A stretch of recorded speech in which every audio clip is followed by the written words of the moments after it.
नमस्कार। नया सवेरा के इस बेहद खास अंक में आप सभी का बहुत बहुत स्वागत है। अगले 1 घंटे में होंगी देश और दुनिया की तमाम ताजा तरीन अपडेट्स और आपके साथ रहूंगी मैं जया सिन्हा। आपको बता दें कि रेमल तूफान इस वक्त कमजोर पड़ चुका है, लेकिन जिस तरह की तैयारी यहाँ पर प्रशासन की ओर से की गई है, क्या कुछ कदम यहाँ पर उठाए जा रहे हैं, क्या कुछ इसकी स्थिति है, वो भी आपको बताएंगे। साथ ही आपको बताएंगे कि जो 24 की चुनौती है उसको लेकर घमासान अभी भी जारी है। तो इसी को लेकर होगी हमारा खास नया सवेरा में, और मेरा साथ देंगे मुकुल शर्मा। जी मुकुल। सुप्रभात जया, और साथ ही हमारे तमाम दर्शकों को भी सुप्रभात। आज के दिन की अगर बात की जाए, जो अहम खबरें हैं अगले 1 घंटे के दौरान आपको हम बताएंगे, और खासतौर से अंतिम चरण का जो चुनाव है उसके लिए चुनाव प्रचार किस तरीके से हो रहा है, कहां कहां पर हो रहा है, और खासतौर से तूफान की अगर बात की जाए इसको लेकर क्या ताज़ा जानकारी है। और साथ ही हम बात करेंगे ना सिर्फ अर्थ जगत की, बल्कि इसके साथ साथ खेल जगत की तमाम खबरों से आपको रूबरू कराएंगे, और साथ ही आपको बताएंगे क्या चल रहा है कला और संस्कृति के क्षेत्र में भी। लेकिन सबसे पहले आइए नजर डाल लेते हैं हेडलाइंस पर। भीषण चक्रवाती से कमजोर होकर चक्रवाती तूफान में तब्दील हुआ रेमल। बंगाल के कई जिलों में तेज हवाओं के साथ मूसलाधार बारिश। एनडीआरएफ समेत आपदा प्रबंधन दल तैनात। कोलकाता पुलिस ने जारी किया हेल्पलाइन नंबर।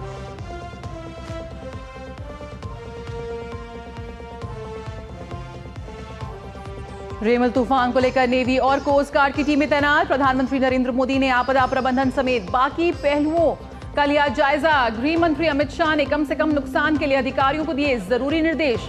बंगाल के राज्यपाल ने भी की आपातकालीन समीक्षा बैठक।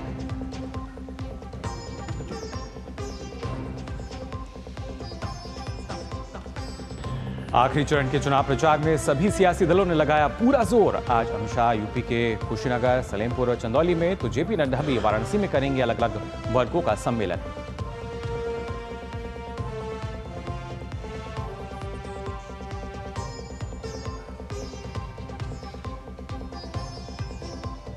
कांग्रेस अध्यक्ष मल्लिकार्जुन खड़गे और राहुल गांधी उड़ीसा के बालासोर में करेंगे चुनावी प्रचार। पटना साहिब, पाटलिपुत्र और आरा में भी होगी राहुल की रैली। प्रियंका संभालेंगी हिमाचल। अखिलेश यादव गाजीपुर और चंदौली में गठबंधन के प्रत्याशियों के समर्थन में करेंगे vote appeal.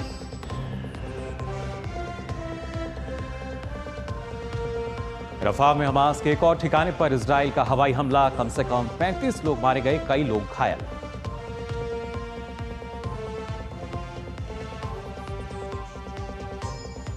Kolkata night Riders ने तीसरी बार जीता आईपीएल का खिताब। फाइनल में सनराइजर्स हैदराबाद को दी 8 विकेट से मात।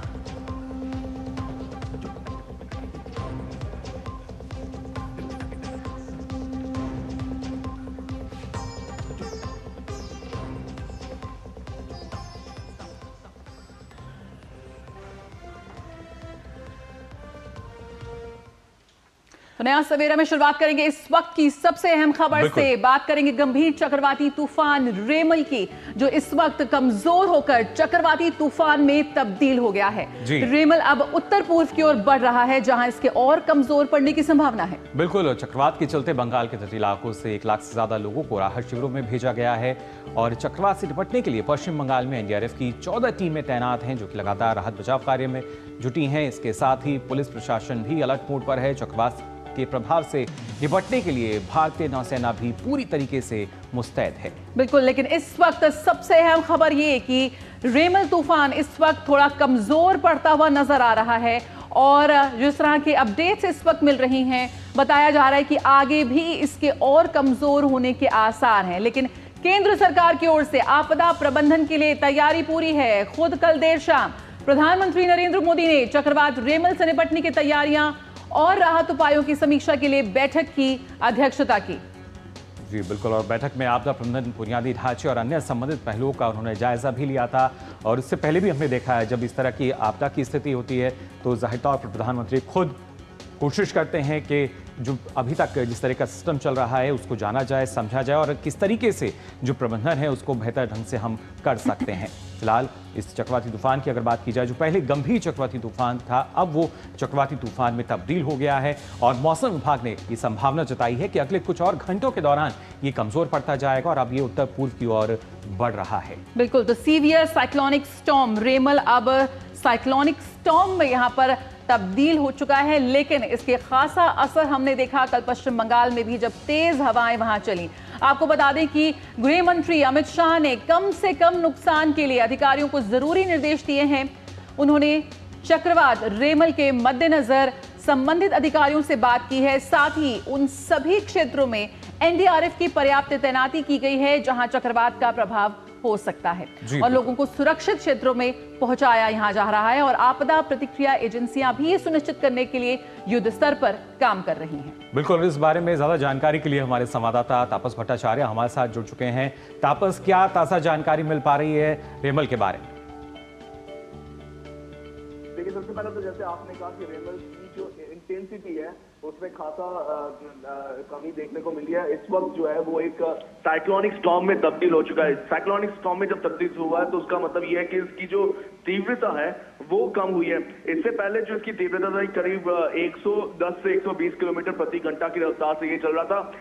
इसकी ज्यादा तीव्रता 135 जो गस्टिंग होती है उसकी तीव्रता बढ़ गई थी, लेकिन अभी इस वक्त जो हमें बताया जा रहा है करीब 80 से 90 किलोमीटर प्रति घंटा की रफ्तार से ये चल रहा है और हमें उम्मीद है कि अगले 2 घंटों में और इसमें कमी देखने को मिलेगी। और ये वजह है कि ये जो साइक्लोनिक स्टॉर्म है इसकी तीव्रता कम हो रही है, लेकिन जो बारिश है वो कंटिन्यूसली हम देख पा रहे हैं कि बहुत ज्यादा चल रही। खास तौर से जो सुंदरबन का जो पूरा स्ट्रेच है ये इंडिया में और बांग्लादेश दोनों ही जगहों पे इसका जो स्ट्रेच है यहाँ पे बहुत भारी बारिश हो रही है और इसी वजह से जो खतरा है वो कम नहीं है, हवा भी तेज है। तो इसलिए लोगों को अभी भी एक बहुत इंपॉर्टेंटली अंदर रहना पड़ेगा, घर के अंदर रहे, ज्यादा बाहर ना जाए। और ये जो पूरा समय है करीब 4 से 5 घंटे और ये निकालना बहुत जरूरी हो जाएगा। बिल्कुल तपस, लेकिन यहाँ पर जानना चाहेंगे कि कमजोर जरूर पड़ा है, लेकिन कौन कौन से जो इलाके हैं जिन पे सबसे ज्यादा इनका असर देखा जा रहा है? क्योंकि कल देर शाम से ही देख रहे हैं कि बहुत तेज रफ्तार से हवाएं चल रही हैं और बारिश भी हो रही है पश्चिम बंगाल और खासतौर पर जो पूर्वोत्तर के और भी राज्य हैं, असम, मेघालय, उन पर भी इनका असर देखा जा सकता है। जी देखिए, पूर्वोत्तर के राज्यों में भी इसका असर देखने को मिलेगा, लेकिन इस वक्त नहीं। अभी तो ये जो साइक्लोन है ये बंगाल और ये आपका जो बांग्लादेश का साइड है उस पर ही ज्यादा है, लेकिन जैसे जैसे ये और आगे की तरफ अंदर जाएगा, क्योंकि इसका एक पाथ तय किया गया है। इस वक्त इसका जो पाथ है उसको कोलकाता में एक डॉपलर रडार है उसकी मदद से इसको ट्रैक किया जा रहा है और उसको अगर देखा जाए तो उसके हिसाब से ये आगे त्रिपुरा, असम और आगे जो नॉर्थ ईस्ट और भी जो नॉर्थ ईस्ट के स्टेट्स हैं उनको इम्पैक्ट ये करेगा। लेकिन जैसे कलकत्ता में और वेस्ट बंगाल में जो अलग अलग जगह है वहां पे ऑलरेडी कुछ क्रिटिकल जगहों को माप किया गया था कि IMD के तरफ से और एनडीआरएफ के साथ मिलकर कि ये कौन सी क्रिटिकल जगह है जहाँ पे। जी बिल्कुल, फिलहाल बहुत बहुत शुक्रिया तपस आपका इस महत्वपूर्ण जानकारी के लिए। और इसके असर की खासतौर से जो अगर बात की जाए ना सिर्फ पश्चिम बंगाल बल्कि बांग्लादेश में भी जो इसका असर है वो देखा जा रहा है। बिल्कुल जी, और इस पर और ज्यादा जानकारी के लिए आइए रुक करेंगे बांग्लादेश के ढाका का, जहां हमारे संवाददाता नवल सिंह परमार जो हैं वो हमारे साथ जुड़ चुके हैं। नवल सिंह, जानना चाहेंगे आपसे किस तरह का जो असर या प्रभाव है वो देखने को मिल रहा है बांग्लादेश के अलग अलग हिस्सों में? हाँ, अभी देखा जाए तो साइक्लोन रेमेल, सीवियर साइक्लोन रेमेल है, उसका लैंडफॉल प्रोसेस वो खत्म हो चुका है। रविवार रात को लैंडफॉल प्रोसेस स्टार्ट हुआ था और आज सुबह अराउंड 6 बजे के आसपास, बांग्लादेश लोकल टाइम जो है स्टैंडर्ड टाइम उसके हिसाब से 6 बजे के आसपास लैंडफॉल प्रोसेस जो है खत्म हो चुका है। और लैंडफॉल जो है इंडिया का वेस्ट बंगाल में सागर आइलैंड, सागर द्वीप जो है वहां से लेके बांग्लादेश में खेपुपारा इलाका, सब डिवीजन है बांग्लादेश का, उस बीच में, यानी कि जो सुंदरबन इलाका है इंडिया और बांग्लादेश का बॉर्डर के दोनों साइड का, उसी के ऊपर लैंडफॉल हुआ है। जब लैंडफॉल के टाइम पे उसका स्पीड जो है 110 से 120 तक था और उसकी वजह से काफी मोर देन 100 से भी ज्यादा गांव है बांग्लादेश के जो कोस्टल इलाके में, खास करके जो खुलना और बोरीसाल डिवीजन के सातखीरा, खुलना, पटुआखली, फिरोजपुर जो वगैरह डिस्ट्रिक्ट है, वहां पे 100 से भी ज्यादा गांव में समुद्र का पानी, तेज हवा और समुद्री वेव्स जो है उसकी वजह से जमीनी विस्तार में आ चुके हैं और उसकी वजह से काफी लोगों प्रभावित हुए हैं। जी around 8 lakh people have been जी, इवैक्यूएटेड। बिल्कुल। उनको सेफ जगह पे स्थलांतरित किया जा चुका है। और जो साइक्लोन का जो अभी असर है वो northward, cyclone north eastward move कर रहा है, तो उसकी वजह से अभी बांग्लादेश के ढाका शहर में भी हैवी बारिश, जैसे आप देख रहे हैं अभी हैवी बारिश ढाका में भी हो रहा है। और आज सुबह 6 बजे से ढाका में बारिश जो है इंटरवल पे शुरू है। और जैसे जैसे साइक्लोन आगे बढ़ेगा, हो सकता है आज दोपहर 12 बजे के आसपास ये सीवियर साइक्लोन है वो साइक्लोन में कन्वर्ट हो जाए और जी। आज शाम तक इस साइक्लोन से भी और डीप डिप्रेशन में कन्वर्ट होने की जो forecast नवल, लेकिन बांग्लादेश यहाँ पर है, वो करीब 8 लाख लोगों को सुरक्षित स्थानों पर पहुंचाया गया है प्रशासन की ओर से। क्या कुछ अपडेट है उसको लेकर, राहत और बचाव कार्यों को लेकर? किस तरह से जो तटीय इलाके हैं वहां पर इस वक्त प्रशासन मुस्तैदी से काम कर रहा है? अगर देखा जाए तो बांग्लादेश और भारत का जो इलाका इस साइक्लोन से प्रभावित है, वो सारा इलाका जो है काफी लो लेइंग इलाका है। उसका जो समुद्र के लेवल से जो उसका हाइट है जमीनी स्तर का, वो 1 मीटर से भी कम है। तो जैसे ही अगर 1 मीटर या 2 मीटर का टाइड्स जो है या तो समुद्र में जो वेव्स आते हैं, तो उसकी वजह से जो काफी इलाका जो है कल सुबह से ही इन्यूडेशन उसमें पानी का भराव हो चुका था। तो उसकी वजह से प्रशासन ने लोगों को एहतियात किया, प्रशासन ने लोगों को अवेयर किया, इंस्ट्रक्ट किया कि आप सेफ जगह पे चले जाइए। तो उसकी वजह से लोगों ने स्थलांतर करके अराउंड 5 to 6,000 सेफ प्लेस है जहाँ पे लोगों को शिफ्ट किया जा चुका है, 8 लाख लोगों को। और उसकी वजह से काफी हद तक जो जान माल को नुकसान होने की संभावनाएं थी वो कम हुई है। और यहाँ पे जो लोकल प्रशासन, जो सिविल एडमिनिस्ट्रेशन और जो यहाँ का कोस्ट गार्ड, बांग्लादेश का कोस्ट गार्ड है, और साथ में fire service and relief department जो है, सिविल डिफेंस डिपार्टमेंट जो है, वो भी उसकी भी काफी टीमें जो है फील्ड पे तैनात की जा चुकी है। तो साइक्लोन का जो इम्पैक्ट जो कोस्टल एरिया पे वो अभी भी चालू है, लेकिन जो विंड का स्पीड है वो अभी कम हुआ है। ऐसा जो लेटेस्ट अपडेट हमें जो मिला है उसके हिसाब से 70 किलोमीटर से 80 किलोमीटर प्रति घंटा के स्पीड से अभी विंड जो चल रही है। और आगे जाके दोपहर के बाद विंड का स्पीड और कम हो सकता है जी। और उसकी वजह से जैसे साइक्लोन नॉर्थ ईस्ट वर्ड आगे बढ़ेगा, तो जो साइक्लोन अभी तक था वो इंडिया बांग्लादेश और दोनों की सीमाओं के ऊपर चल रहा था, लेकिन आगे जाके ये साइक्लोन नॉर्थ ईस्टवर्ड मुड़ेगा तो वो ज्यादातर बांग्लादेश का जो इलाका है उसके ऊपर आगे नॉर्थ ईस्ट इंडिया का जो उत्तर पूर्वी राज्य है उसकी तरफ आगे बढ़ेगा। और उसके वजह से मेघालय, आसाम, त्रिपुरा, साथ में मणिपुर, मिजोरम, नागालैंड, जी, वहां भी इसका जो असर है वो देखने को मिलेगा। फिलहाल बहुत बहुत शुक्रिया आपका नवल संघ इतनी महत्वपूर्ण जानकारी के लिए। और जैसा कि हमारे संवाददाता बता रहे थे कि किस तरीके से जो ये चक्रवाती तूफान है, धीरे धीरे इसकी जो गति है वो कम हो रही है। और पिछले 6 घंटों की बात की जाए तो करीब 15 किलोमीटर प्रति घंटे की रफ्तार से ये आगे बढ़ा था, लेकिन अब आने वाले समय में जो हवाओं की रफ्तार है वो भी बेहद कम हो जाएगी और बाद में एक डीप डिप्रेशन यानी कम दबाव के क्षेत्र में तब्दील हो जाएगा। इसके बावजूद जो तमाम प्रशासन की जो एजेंसियां इस वक्त वहां जुटी हुई हैं राहत प्रबंधन में, वो लगातार काम कर रही हैं। इंडियन कोस्ट गार्ड ने भी इस वक्त यहाँ पर ट्वीट किया है, अपडेट दिया है कि लगातार वो क्लोजली मॉनिटर कर रही हैं ये जो पूरा तूफान रेमल है। और साथ ही किसी भी तरह से वो आखिरी मिनट पे जिस तरह की चुनौतियां सामने आती हैं पोस्ट इम्पैक्ट चैलेंजेस के लिए, वो त्वरित कार्रवाई के लिए वो तैयार हैं। तो नया सफेरा का सफर जारी रहे, लेकिन यहाँ रुकेंगे छोटे से ब्रेक के लिए, जल्द हाजिर होते हैं। किसानों को जारी रहेगी 6,000 रुपए की सम्मान निधि। यह है मोदी की guarantee. Delivery boy has picked your order. अरे भाई पता है भूख लगी है। 30 मिनट का मैसेज नोटिफिकेशन आया था ना। मैसेज के सारे थोड़ी बैठ सकते हैं। कल आपने कुछ शेयर्स बेचे थे ना? हाँ, तो चेक किया? मैसेज आया तो था। सिर्फ मैसेज काफी नहीं है। आप शेयर मार्केट में कोई भी ट्रांजैक्शन करते हैं ना, तो स्टॉक एक्सचेंज से आए SMS या ईमेल को अपने डीमैट अकाउंट और बैंक स्टेटमेंट के साथ भी टैली कीजिए। बेटा भूख में ना दिमाग बंद हो जाता है।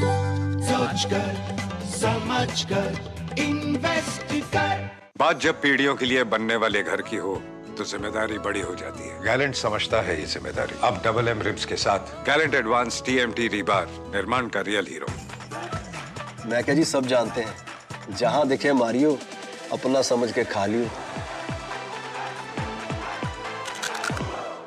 मैं कैप्टन होता ना, ओपन कराता। अब हर कोई ओपन करेगा तो मैच कौन क्लोज करेगा? तो भाई साहब, अब कोई किसी की लाइफ में आग नहीं लगा पाएगा। समर कूल, जो हर दिल करे कबूल। स्वाद से सबको दीवाना कर दे, दीवाना कर दे। पता का चाय, गजब का स्वाद। मोदी जी जैसे एक बटन दबाते हैं तो किसान का 6000 सालाना सीधा उसके बैंक खाते में जाता है, वैसे ही जब आप वोटिंग के दिन कमल का बटन दबाएंगे तो वोट सीधा मोदी जी को जाएगा। इसलिए कमल का बटन दबाएं और मोदी जी को तीसरी बार प्रधानमंत्री बनाएं। कमल का बटन दबाएं, भाजपा को जिताएं।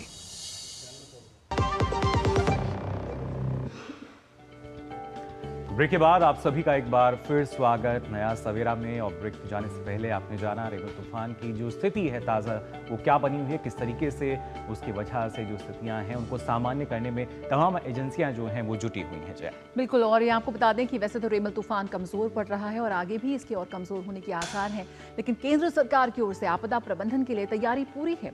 खुद कल देर शाम प्रधानमंत्री नरेंद्र मोदी ने चक्रवात रेमल से निपटने की तैयारियों और राहत उपायों की समीक्षा के लिए बैठक की अध्यक्षता की। बैठक में आपदा प्रबंधन, बुनियादी ढांचे और अन्य संबंधित पहलुओं का जायजा लिया।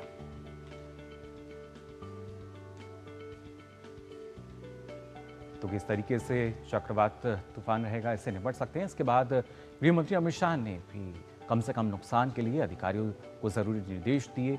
उन्होंने चक्रवात रेमल के मद्देनजर संबंधित अधिकारियों से बात की। साथ ही उन सभी क्षेत्रों में एनडीआरएफ की पर्याप्त तैनाती की गई जहां चक्रवात का प्रभाव हो सकता है। लोगों को सुरक्षित क्षेत्रों में पहुंचाया गया और आपदा प्रतिक्रिया एजेंसियां यहां सुनिश्चित करने के लिए युद्ध स्तर पर काम कर रही हैं कि जान माल की सुरक्षा हो। पश्चिम बंगाल के राज्यपाल सीवी आनंद बोस ने भी चक्रवात रेमल पर एक आपातकालीन समीक्षा बैठक की। पश्चिम बंगाल के राज्यपाल डॉक्टर सीवी आनंद बोस ने कहा कि बंगाल आत्मविश्वास और साहस के साथ इस संकट का सामना करने के लिए तैयार है। उन्होंने कहा कि पहली बार नहीं है कि बंगाल इस तरह के संकट का सामना कर रहा है। हम निश्चित रूप से आत्मविश्वास से, प्रभावी ढंग से और सक्रिय रूप से इस तूफान का सामना करेंगे। इस संबंध में एक टास्क फोर्स का गठन किया गया है।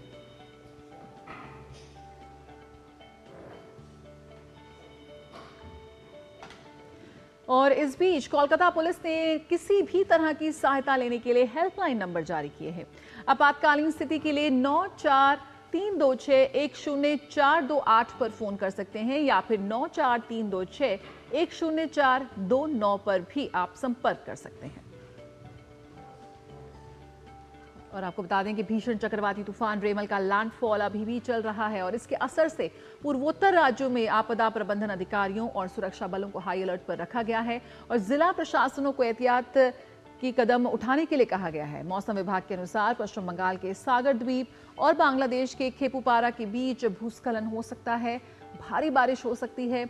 असम, मेघालय, त्रिपुरा, मणिपुर और मिजोरम सरकारों ने अलग अलग सलाह जारी की है और राष्ट्रीय आपदा प्रतिक्रिया बल, राज्य आपदा प्रतिक्रिया बल, जिला प्रशासन और अन्य संबंधित विभागों को अधिकतम सतर्क रहने और किसी भी स्थिति से निपटने के लिए तैयार रहने के लिए कहा गया है।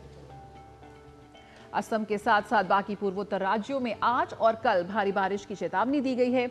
असम के ज्यादातर जिलों में ऑरेंज और रेड अलर्ट भी जारी किया गया है।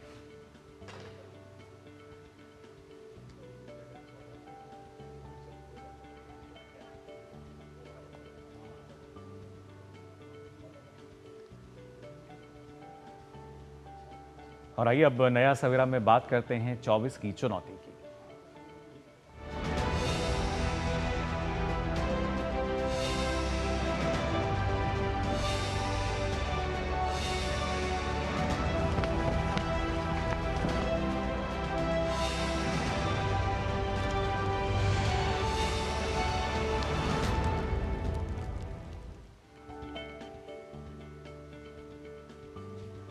लोकसभा चुनाव के 7वें और अंतिम चरण के लिए तमाम राजनीतिक दलों ने अपनी ताकत झोंक दी है। बीजेपी के स्टार प्रचारकों में से एक केंद्रीय गृह मंत्री अमित शाह आज उत्तर प्रदेश के दौरे पर रहेंगे। अमित शाह सबसे पहले कुशीनगर में रैली करेंगे। इसके बाद अमित शाह बीजेपी प्रत्याशी विजय कुमार दुबे के समर्थन में जनसभा को संबोधित करेंगे। कुशीनगर के बाद अमित शाह सलीमपुर में जनसभा कर बीजेपी प्रत्याशी रविंदर कुशवाहा के समर्थन में जनता से वोट की अपील करेंगे। इसके बाद वो चंदौली में जनसभा को संबोधित करेंगे, जहां वो भाजपा प्रत्याशी डॉक्टर महेंद्र नाथ पांडे के समर्थन में मतदान की अपील करेंगे।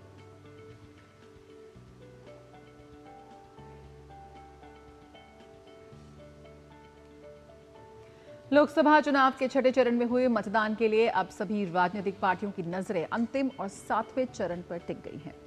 बीजेपी के स्टार प्रचारकों में शुमार पार्टी अध्यक्ष जेपी नड्डा आज उत्तर प्रदेश के वाराणसी दौरे पर रहेंगे। नड्डा आज काशी में सबसे पहले काल भैरव मंदिर और काशी विश्वनाथ धाम मंदिर के दर्शन करेंगे। उसके बाद जेपी नड्डा मारवाड़ी समाज भवन में विद्वत बैठक में शामिल होंगे।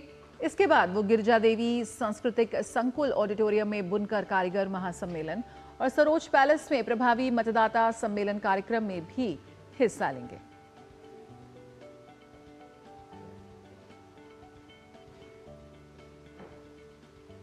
और वहीं विपक्षी भी 2024 में बीजेपी की जीत के लिए रथ को रोकने के लिए कोई कसर नहीं छोड़ी जा रही है। कांग्रेस अपने 350 से ज्यादा की सीट के लक्ष्य के साथ मतदाताओं को लुभाने के लिए मैदान में है। कांग्रेस के राष्ट्रीय अध्यक्ष मल्लिकार्जुन खड़गे और कांग्रेस नेता राहुल गांधी आज ओडिशा के बालासोर में चुनाव प्रचार करेंगे। ओडिशा के बाद राहुल गांधी बिहार में 3 जनसभाओं को संबोधित करेंगे। राहुल गांधी पटना साहिब, पाटलिपुत्र और आरा में मतदाताओं से इंडिया गठबंधन के लिए वोट की अपील करेंगे। राहुल गांधी पटना साहिब से कांग्रेस उम्मीदवार अंशुल अभिजीत और पाटलिपुत्र में राजद प्रत्याशी मीसा भारती के समर्थन में रैली करेंगे।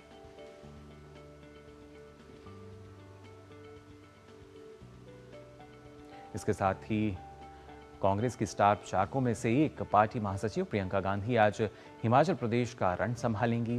प्रियंका कांगड़ा और चंबा में 2 सार्वजनिक बैठकों को संबोधित करेंगी। अगर उत्तर प्रदेश की बात करें तो सपा प्रमुख अखिलेश यादव गाजीपुर और चंदौली में रैली करेंगे। अखिलेश यादव इंडिया गठबंधन के प्रत्याशियों के समर्थन में मतदाताओं से वोट की अपील करेंगे।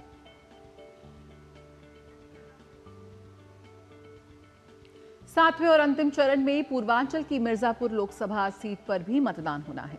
इस सीट पर एनडीए की सहयोगी अपना दल से अनुप्रिया पटेल उम्मीदवार हैं, जबकि सपा की तरफ से रमेश बिंद चुनावी मैदान में हैं। रमेश बिंद भदोही से पिछली बार बीजेपी सांसद चुने गए थे। इस बार बीजेपी ने टिकट नहीं दिया। इंडी गठबंधन के उम्मीदवार के तौर पर मिर्जापुर से चुनावी मैदान में हैं। मिर्जापुर में अपने दल की उम्मीदवार से बातचीत की संवाददाता शैलेंद्र मिश्र ने। एनडीए की सहयोगी अपना दल की मुखिया और मिर्जापुर से उम्मीदवार अनुप्रिया पटेल हमारे साथ हैं, केंद्र में मंत्री भी हैं। अनुप्रिया जी, हम देख रहे हैं कि लगातार जो धुआंधार प्रचार है वो अंतिम चरण के लिए हो रहा है। किन मुद्दों को आप उठा रही हैं? 2014 से पहले वो सब कुछ जो मिर्ज़ापुर में कभी नहीं था, शिक्षा की दृष्टि से, स्वास्थ्य की दृष्टि से, कनेक्टिविटी की दृष्टि से, वो सब कुछ इन 10 वर्षों में यहाँ पहुँचा है।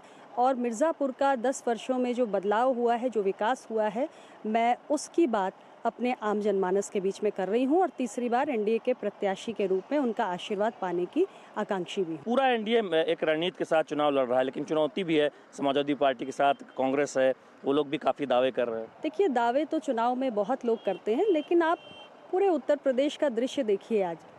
और आज यहाँ मिर्ज़ापुर में आपने देखा, माननीय प्रधानमंत्री जी को देखने के लिए लोगों में कितने लालायित थे, कितना लोगों में उत्साह, आनंद, उल्लास है। तीसरी बार हमारी सरकार बनने जा रही है, इसमें कोई संदेह नहीं है। और उत्तर प्रदेश के पूर्वांचल में तो खास तौर से हमारे केंद्र सरकार और राज्य सरकार ने इस क्षेत्र को इतने वर्षों तक राजनीतिक पार्टियों ने केवल एक चारागाह की तरह उपयोग किया, यहाँ के वोटर को सिर्फ इस्तेमाल किया।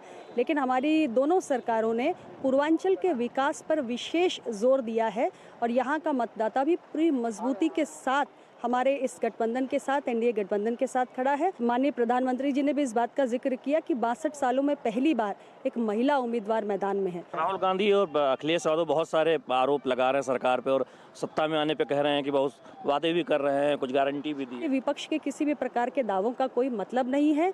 वो पूरी तरीके से उत्तर प्रदेश के आम मतदाता के समक्ष बेनकाब हो चुके हैं।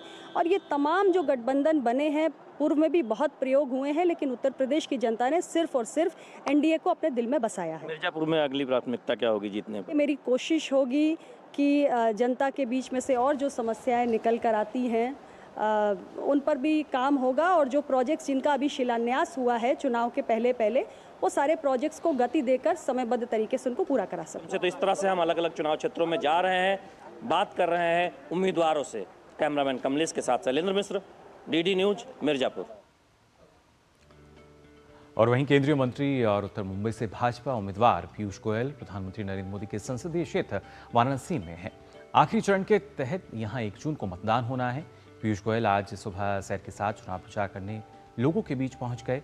सैर के दौरान उन्होंने स्थानीय लोगों से वाराणसी के विकास को लेकर बात की। उन्होंने कहा कि मतदान केंद्रों पर लंबी लाइनों को देखकर पता चलता है कि लोग भारत को विश्व गुरु बनाना चाहते हैं। प्रधानमंत्री पर लोगों का भरोसा इस चुनाव में दिख रहा है।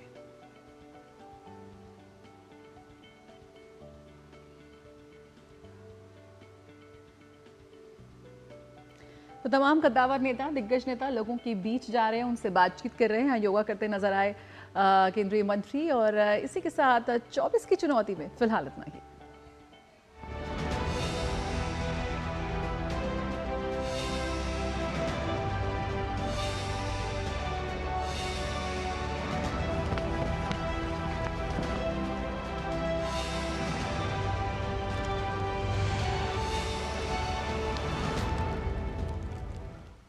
और फिलहाल हम यहाँ रुक रहे हैं एक छोटे से ब्रेक के लिए, जल्द हाजिर होते हैं।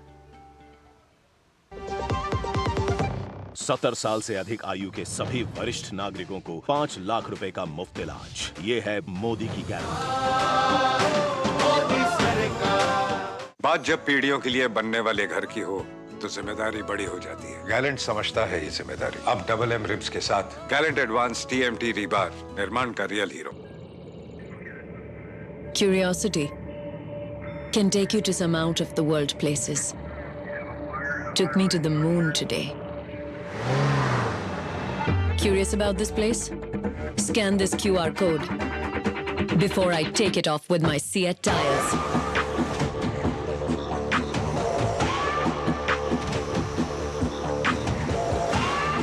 Seat, crafted for the curious.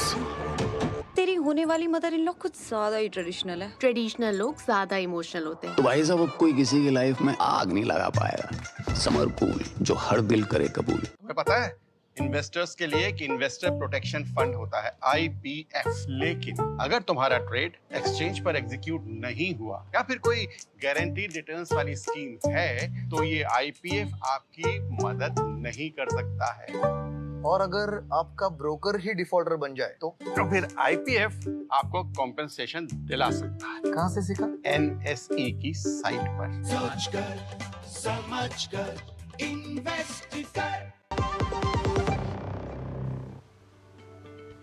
तो ब्रेक के बाद आप सभी का एक बार फिर स्वागत नया सवेरा में। और आइए अब रुक कर लेते हैं बाकी खबरों की तरफ। बात करें, प्रधानमंत्री नरेंद्र मोदी ने जम्मू कश्मीर के अनंतनाग राजौरी में रिकॉर्ड मतदान के लिए स्थानीय लोगों को बधाई दी है। चुनाव आयोग के पोस्ट को साझा करते हुए पीएम ने एक्स पर पोस्ट किया, लोकसभा चुनाव में रिकॉर्ड मतदान के लिए अनंतनाग राजौरी की मेरी बहनों और भाइयों को विशेष बधाई। उनके उत्साहपूर्ण भागीदारी उनके लोकतांत्रिक भावना का जीवंत प्रमाण है।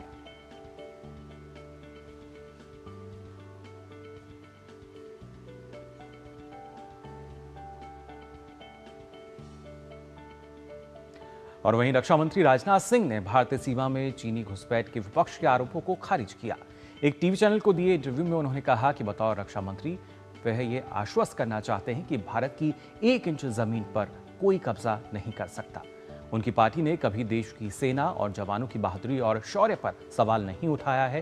राजनाथ सिंह ने कहा कि मौजूदा समय में भारत और चीन के बीच सकारात्मक माहौल में कमांडर स्तर पर चर्चा हो रही है। हालांकि अगर मैं खास तौर पर इस मुद्दे पर चर्चा शुरू करूंगा तो इससे लोगों को गर्व होगा। हालांकि मैं अभी इसके विवरण के बारे में फिलहाल कोई खुलासा नहीं करना चाहता।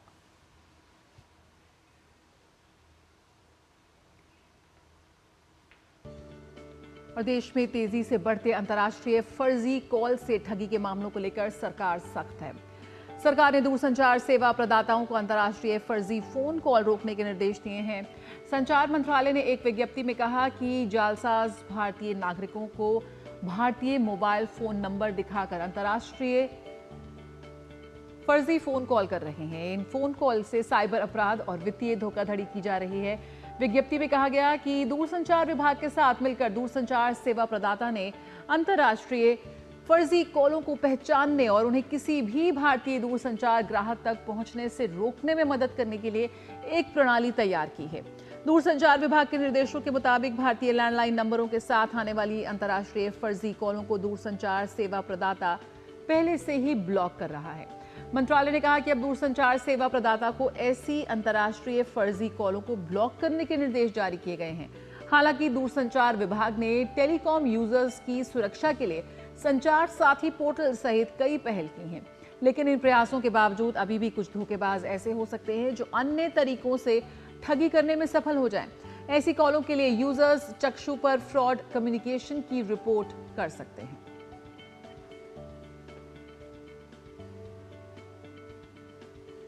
दिल्ली उच्च न्यायालय दिल्ली शराब नीति मामले में मनी लॉन्ड्रिंग मामले में और खासतौर से इसमें बीआरएस नेता की कविता की जमानत याचिका पर आज सुनवाई करेगा। इससे पहले शुक्रवार को सुनवाई के दौरान प्रवर्तन निदेशालय ने कविता की जमानत याचिका का दिल्ली हाईकोर्ट में विरोध किया था। ईडी ने कहा कि उनकी रिहाई से आगे की जांच प्रभावित हो सकती है।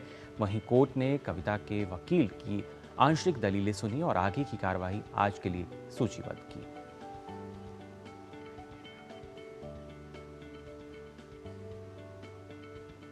टीएमसी के खिलाफ विज्ञापन केस में बीजेपी की याचिका पर सुप्रीम कोर्ट में आज सुनवाई होगी। कलकत्ता हाईकोर्ट ने भारतीय जनता पार्टी को तृणमूल कांग्रेस के खिलाफ विज्ञापन छापने से रोक दिया था। भाजपा ने सुप्रीम कोर्ट का रुख करते हुए कलकत्ता हाईकोर्ट के फैसले को चुनौती दी थी। 20 मई को कलकत्ता हाईकोर्ट की सिंगल जज बेंच ने एक आदेश में कहा था कि यह विज्ञापन अपमानजनक है और लोकसभा चुनाव 2024 की आचार संहिता का उल्लंघन करते हैं। 22 मई को हाईकोर्ट की डिवीजन बेंच ने कहा था कि वे सिंगल जज बेंच से पारित हुए अंतरिम आदेश के खिलाफ याचिका पर विचार करने की इच्छुक नहीं है।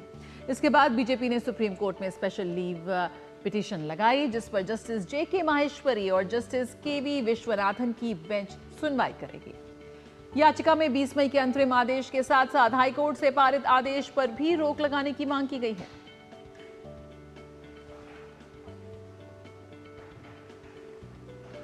और इस पर और ज़्यादा जानकारी के लिए हमारे संवाददाता विकास सारथी जो हैं वो फिलहाल जुड़ चुके हैं।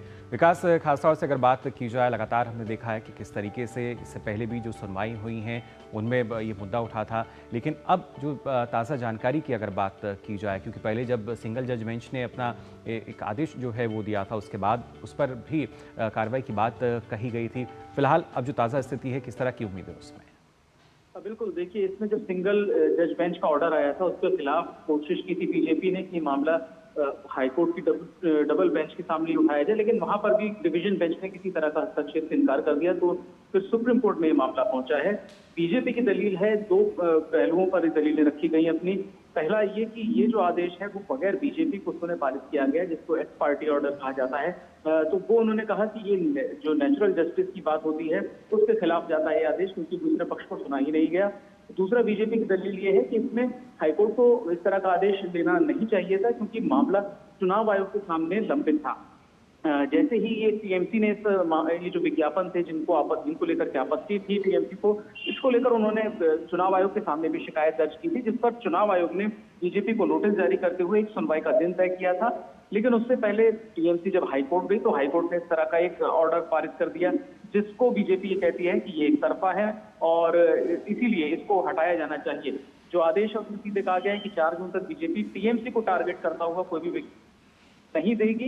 हालांकि मुकुल, हम देख रहे हैं कि सभी पार्टियां जो आक्रामक विज्ञापन लेकर एक दूसरे के खिलाफ प्रचार कर रही हैं, लेकिन बीजेपी का ये कहना है कि ये जो सबसे बड़ा उनका जो आपत्ति है वो इस बात पर है कि बगैर उनको सुने एक तरफा आदेश दिया गया है। अब सुप्रीम कोर्ट इस पर आज सुनवाई करेंगे। बिल्कुल, तो विकास, यहाँ पर भाजपा सुप्रीम कोर्ट जा पहुंची है, तो क्या कुछ उम्मीद की जा सकती है? और दूसरी बात कि जिस तरह से इस वक्त ताबड़तोड़ रैलियां चल रही है, ताबड़तोड़ अग्रेसिव कैंपेनिंग चल रही है, उसमें ऐसा क्या खास था इस विज्ञापन में कि जितना ज्यादा आखिर गया टीएमसी को?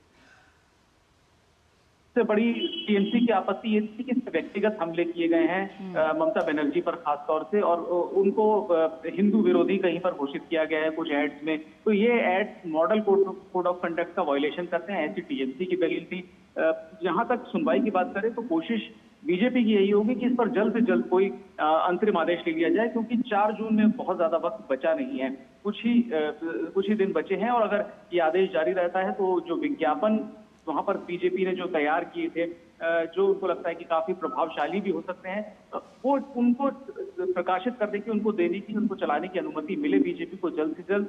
ऐसी कोशिश बीजेपी की आज रहेगी कि या तो आज ही कोई इंटरिम डायरेक्शन सुप्रीम कोर्ट से वो आग्रह करेंगे कि आज ही दे दिया जाए, नहीं तो कम से कम समय में जो भी अंतरिम आदेश सुप्रीम कोर्ट दे सकता है, इस तरह की मांग बीजेपी की ओर से की जाएगी। जी बिल्कुल, तो जाहिर तौर पर ये देखना होगा कि अब जब सुप्रीम कोर्ट में जो है मामला है तो किस तरीके से वहाँ पे जो सुनवाई है वो शुरू होती है। फिलहाल बहुत बहुत शुक्रिया आपका विकास हमारे साथ जुड़ने के लिए, और इसी के साथ ही हम यहाँ रुक रहे हैं एक और छोटे से ब्रेक के लिए, जल्द हाजिर होते हैं। 3 करोड़ बहनों को लखपति दीदी बनाएंगे, ये है मोदी की guarantee.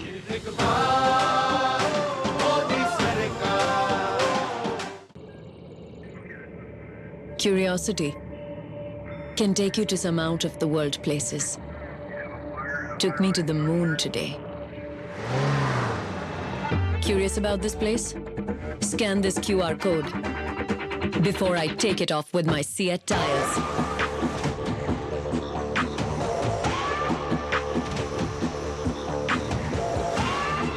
Seat, crafted for the curious. बात जब पीढ़ियों के लिए बनने वाले घर की हो तो जिम्मेदारी बड़ी हो जाती है। गैलेंट समझता है ये जिम्मेदारी। अब डबल एम रिम्स के साथ गैलेंट एडवांस TMT रीबार, निर्माण का रियल हीरो। मैं क्या जी सब जानते हैं, जहां दिखे मारियो अपना समझ के खा लियो।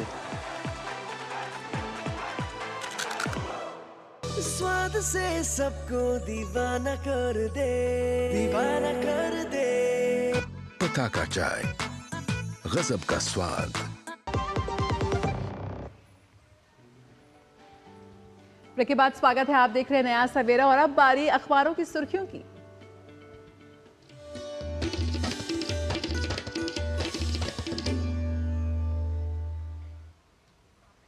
और अखबार की सुर्खियां जानने के लिए आइए रुक कर लेते हैं हमारी सहयोगी संध्या का। जी बिल्कुल, अखबारों की सुर्खियों में आज है जहां एक तरफ गर्मी की तपिश है, दूसरी तरफ चक्रवाती तूफान की खबरें हैं, साथ ही साथ घटनाओं से जुड़ी हुई खबरें भी आज सुर्खियों में देखने को मिली है। इसके अलावा अब चूंकि चुनाव होने हैं और अंतिम चरण में अब चुनाव पहुंच चुके हैं, 7वें चरण का मतदान होना है, तो उससे जुड़ी हुई खबरें भी आज हमें अखबारों में देखने को मिली है। इससे जुड़ी हुई सत्ता संग्राम हिंदुस्तान अखबार ने अपने इस पेज पर यह खबर ली है। प्रधानमंत्री नरेंद्र मोदी ने जो जनसभा की है उसको कोट करते हुए लिखा है कि मुस्लिमों को आरक्षण देने के लिए संविधान बदल देगा विपक्ष। ये प्रधानमंत्री नरेंद्र मोदी ने कल मिर्जापुर में अपनी एक जनसभा को संबोधित करते हुए ये बात कही, और इसी को आज अखबारों ने सुर्खियां बनाया। इसके अलावा एक और खबर जो कि गृह मंत्री अमित शाह के एक साक्षात्कार से जुड़ी हुई है, जिसे आज हिंदुस्तान अखबार ने अपने पहले पेज पर प्रकाशित किया, और उन्होंने बताया है कि अगले कार्यकाल में UCC एक देश एक चुनाव लागू करेंगे। ये बात गृह मंत्री अमित शाह ने कही है। साथ ही साथ उन्होंने ये भी कहा कि 370 निरस्त करने को धर्म आधारित प्रचार जो किया जा रहा है वो निराधार है और वो गलत है। इसके अलावा जनसत्ता अखबार ने आज पहले पेज पर सेना प्रमुख को 1 माह का सेवा विस्तार दिए जाने से जुड़ी हुई खबर प्रकाशित की है। आपको बता दें कि बीच चुनाव में सरकार ने ये अभूतपूर्व फैसला लिया है। दरअसल सेना प्रमुख सेवानिवृत्त होने वाले थे, लेकिन उनका ये जो कार्यकाल 1 माह के लिए बढ़ाया गया है, इसकी खास वजह चुनाव है। ये माना जाता है कि जब तक वो अपने उनकी सेवा में रहते हैं उसके 1 सप्ताह पहले ही नई नियुक्ति कर दी जाती है, लेकिन चुनाव की वजह से ये नहीं हो पाया। इसके लिए उनका 1 माह का यानी कि 30 जून तक का कार्यकाल बढ़ा दिया गया है। इसके अलावा मार्केट पेज पर आज राष्ट्रीय सहारा अखबार ने एक खबर प्रकाशित की और लिखा है कि पारा चढ़ने से ग्रीष्मकालीन यात्रा में 40% का उछाल आया है, यानी कि गर्मी की वजह से न केवल लोगों को नुकसान या परेशानी ही झेलना पड़ रही है, बल्कि इससे कारोबार में कहीं ना कहीं 40% का उछाल भी देखने को मिल रहा है, जिसकी मुख्य वजह बताई गई है कि लोग यात्राओं पर जा रहे हैं और ठंडे इलाकों में जाकर के यात्रा कर रहे हैं। इसके अलावा अर्थ जागरण पेज पर दैनिक जागरण अखबार ने एक खबर प्रकाशित की और लिखा है कि दुनिया भर में बढ़ते कर्ज से भारत भी सतर्क है और जून जुलाई में जो G20 की बैठक होने वाली है उसमें बढ़ते ऋण का समाधान निकालने पर इस पर अहम चर्चा की जाएगी। आपको बता दें कि 2,35,000 अरब डॉलर का वैश्विक कर्ज है, जिसको लेकर के भारत भी सतर्क है और इस पर अब आगामी जो G20 की बैठक होनी है उस पर जरूर मंथन किया जाएगा।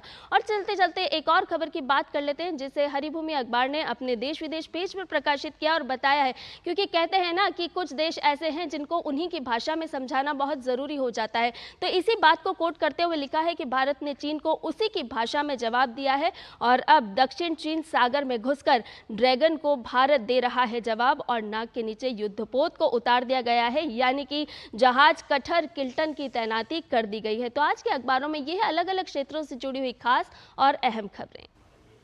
बिल्कुल, बहुत बहुत शुक्रिया संध्या इन खबरों को हम तक पहुंचाने के लिए। तो अखबार की जो खबरें हैं वो भी आपने जान ली है, लेकिन कुछ और ऐसी खबरें हैं जिनसे आपको रूबरू कराएंगे, लेकिन उससे पहले हम यहाँ रुक रहे हैं एक और छोटे से ब्रेक के लिए।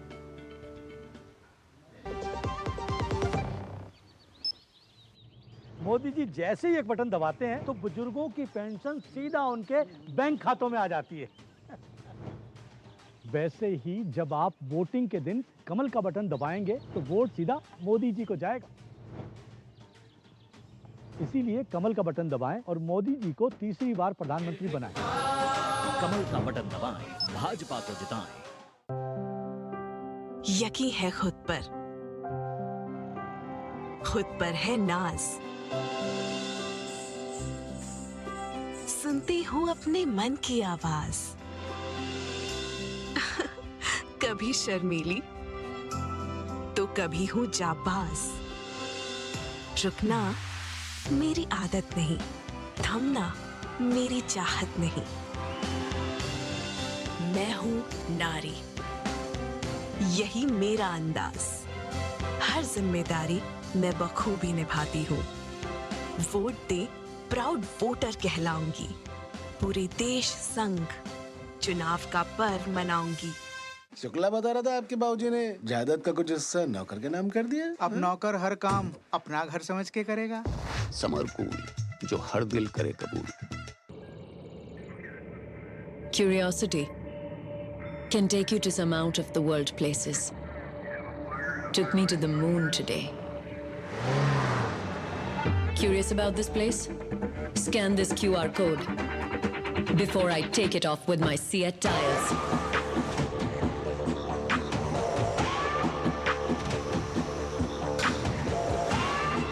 Seat, crafted for the curious. तो ब्रेक के बाद आप सभी का एक बार फिर स्वागत नया सवेरा में। और आइए अब देखते हैं दुनिया भर की कुछ खास खबरें।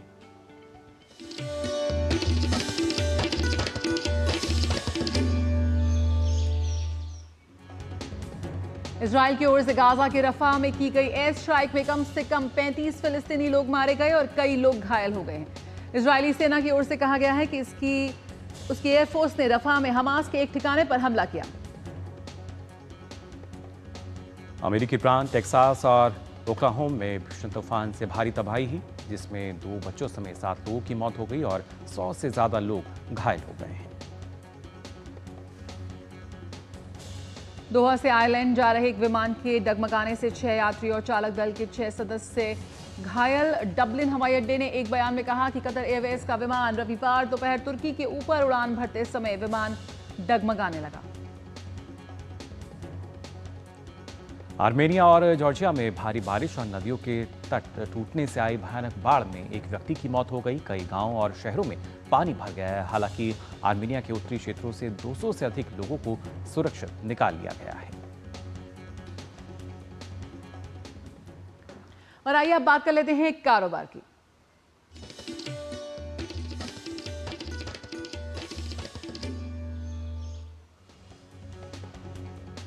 शेयर बाजारों ने जनवरी मार्च तिमाही में सूचीबद्धता अनिवार्यता को पूरा नहीं करने पर Indian oil, Hindustan petroleum, Bharat petroleum और ONGC ऑयल इंडिया लिमिटेड और बेंगलुरु रिफाइनरी पर कुल मिलाकर 34 लाख रुपए का जुर्माना लगाया है। बीते वित्त वर्ष 2023-24 की चौथी जनवरी मार्च तिमाही में भारत की सकल घरेलू उत्पाद की वृद्धि दर 6.1 से 6.7% के बीच रहने की उम्मीद। भारत पे ग्रुप और फोन पे ग्रुप ने आपस में मिलकर फैसला किया कि अब वे दोनों पे प्रत्यय को लेकर ट्रेडमार्क का दावा नहीं करेंगे। नेशनल थर्मो पावर कॉर्पोरेशन यानी एनटीपीसी लिमिटेड का वित्त वर्ष 2024 की चौथी तिमाही जनवरी मार्च में मुनाफा सालाना आधार पर 33.22% बढ़ा। अमेज़न के अधिकारी कुमार राघवन ने कहा कि भारत में स्टार्टअप इकोसिस्टम मैच्योर है और इसमें कई अनुकूल परिस्थितियां भारत को दुनिया की तीसरी सबसे बड़ी अर्थव्यवस्था बनाने के लिए प्रेरित कर रही हैं। जून में बैंक कुल 10 दिन तक बंद रहेंगे। इनमें से 5 रविवार और 2 शनिवार की छुट्टियां रहेंगी, जिनके चलते बैंकों में कामकाज नहीं होगा। वैश्विक पटल पर अस्थिरता के बीच भी भारत में ईवी की बिक्री में वृद्धि देखी जा रही है। वित्तीय वर्ष 2024 भारत में ईवी की बिक्री 1.7 मिलियन यूनिट को पार कर गई है। और आइए अब देख लेते हैं खबर खेल जगत से।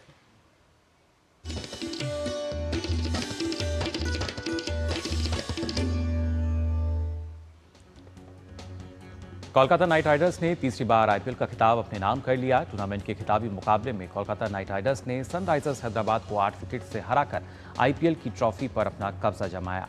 इस जीत के साथ ही कोलकाता नाइट राइडर्स तीसरी बार खिताब हासिल करने में कामयाब हुई। भारतीय महिला जिमनास्ट दीपा कर्माकर ने एशियाई जिम्नास्टिक चैंपियनशिप में स्वर्ण पदक जीत लिया है। इस जीत के साथ ही दीपा कर्माकर एशियाई जिम्नास्टिक चैंपियनशिप में पदक जीतने वाली पहली भारतीय एथलीट बन गई हैं। भारत के अनुभवी तैराक श्रीहरि नटराज ने फ्रांस में चल रहे 30वें मेयर नॉस्ट्रम तैराकी टूर्नामेंट में 50 मीटर बैकस्ट्रोक में रजत पदक अपने नाम कर लिया।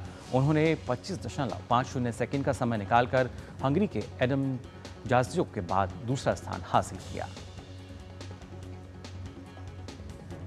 ओलंपिक स्वर्ण पदक विजेता और भारत के स्टार भाला फेंक खिलाड़ी नीरज चोपड़ा 28 मई को ओस्ट्रावा गोल्डन स्पाइक 2024 में हिस्सा नहीं लेंगे। नीरज चोपड़ा चोट की वजह से इस टूर्नामेंट का हिस्सा नहीं बन पाएंगे। भारत की महिला बैडमिंटन स्टार पीवी सिंधु को मलेशिया मास्टर्स में दूसरे स्थान से संतोष करना पड़ा। पीवी सिंधु को महिला एकल के खिताबी मैच में चीन की वांग जी यी के हाथों हार झेलनी पड़ी। भारतीय पैरा एथलीट श्रीमन झा ने उज्बेकिस्तान में आयोजित Asia para arm wrestling championship में स्वर्ण पदक अपने नाम किया।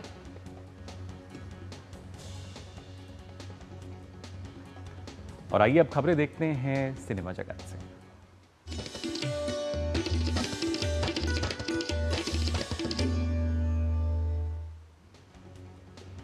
स्त्री भेड़िया के फिल्म मेकर्स अपनी नई हॉरर कॉमेडी मुंजिया को लेकर आ रहे हैं। दर्शकों को फिल्म का बेसब्री से इंतजार है। फिल्म दर्शकों को गुदगुदाती भी नजर आएगी। राजकुमार राव और जानवी कपूर की फिल्म मिस्टर एंड मिसेस माही 31 मई को सिनेमाघरों में होगी रिलीज। कार्तिक आर्यन की फिल्म चंदू चैंपियन 14 जून को रिलीज होने वाली है। फिल्म के लिए आर्यन ने काफी मेहनत की है और एक नए अंदाज में नजर आएंगे फिल्म में। चंदू चैंपियन का पहला गाना सत्यानाश भी रिलीज हो चुका है। कार्तिक और राजपाल यादव के अलावा फिल्म भूल भुलैया 3 में और भी कई सितारे अब नजर आने वाले हैं।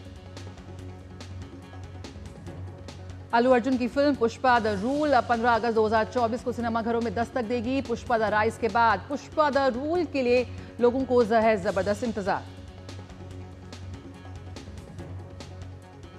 गुल्लक 4 का ट्रेलर रिलीज कर दिया गया है। गुल्लक मध्यवर्गीय परिवार की कहानी कहता है, लोगों को गुदगुदाएगा। फिल्म के साथ साथ ये सीरीज अब OTT प्लेटफॉर्म पर स्ट्रीम होगी।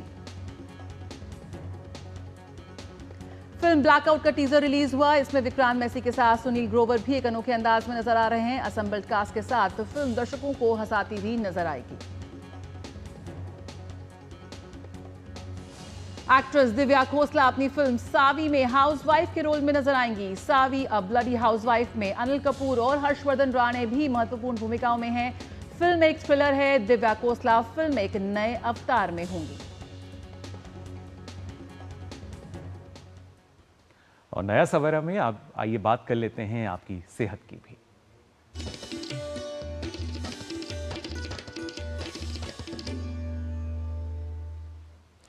शरीर के विकास और अच्छे स्वास्थ्य के लिए हमें कई पोषक तत्वों की जरूरत होती है जो अलग अलग खाद्य पदार्थ में उपलब्ध हो पाते हैं। इन पोषक तत्वों की कमी होने से प्रभावित होता है हमारा स्वास्थ्य यानी हमारी सेहत। आयोडीन एक ऐसा ही पोषक तत्व है जिसकी शरीर में कमी होने से कई बीमारियां होने का खतरा हो सकता है।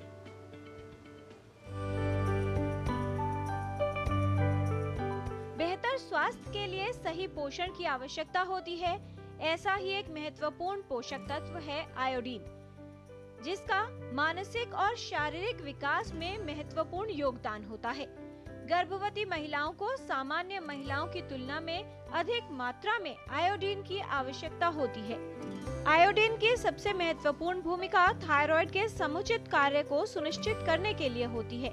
ये थायराइड हार्मोन T4 और T3 के उत्पादन को विनियमित करने में सहायता करता है। कम थायराइड हार्मोन उत्पादन और हाइपोथायराइडिज्म को रोकने के लिए पर्याप्त आयोडीन प्राप्त करना आवश्यक होता है।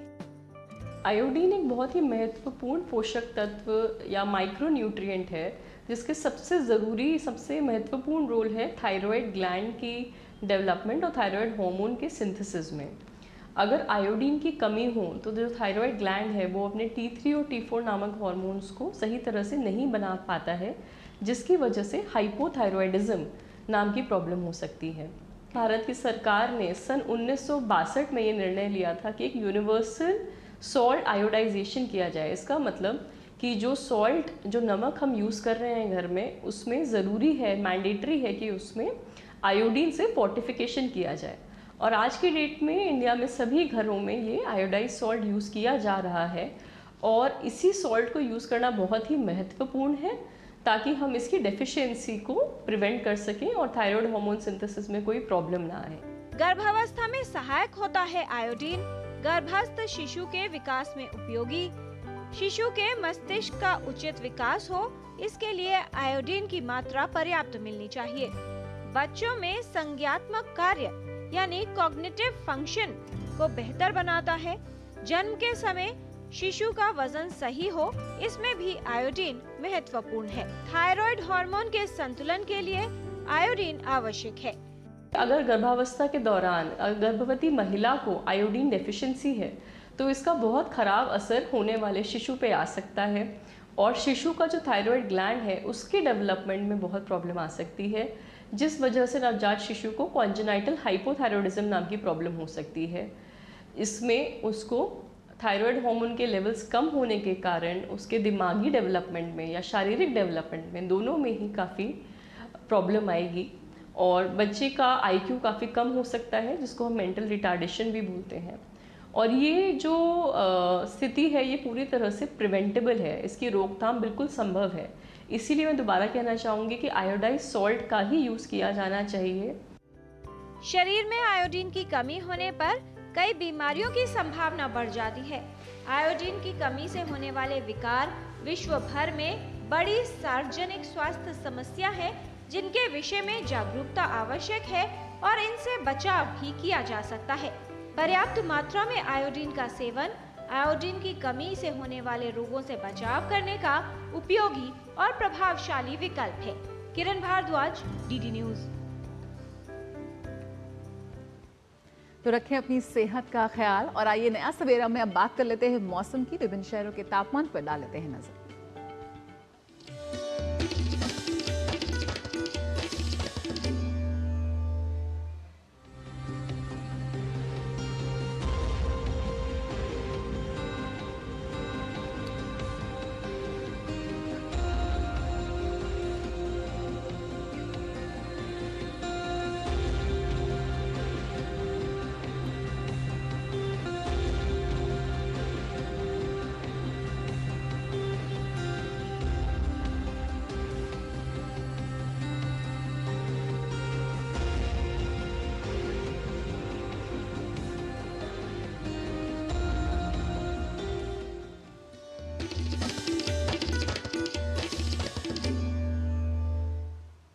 तो जानिए आपने अलग अलग क्षेत्रों की अहम खबरें। फिलहाल नया सवेरा के आज के इस अंक में बस इतना ही। लेकिन जाते जाते आपको छोड़ जाते हैं गुजरात के लखपत शहर में स्थित खूबसूरत और ऐतिहासिक लखपत किले की इन झलकियों के साथ। तो आप लुत्फ उठाइए इन झलकियों का और हमें दीजिए इजाजत। नमस्कार।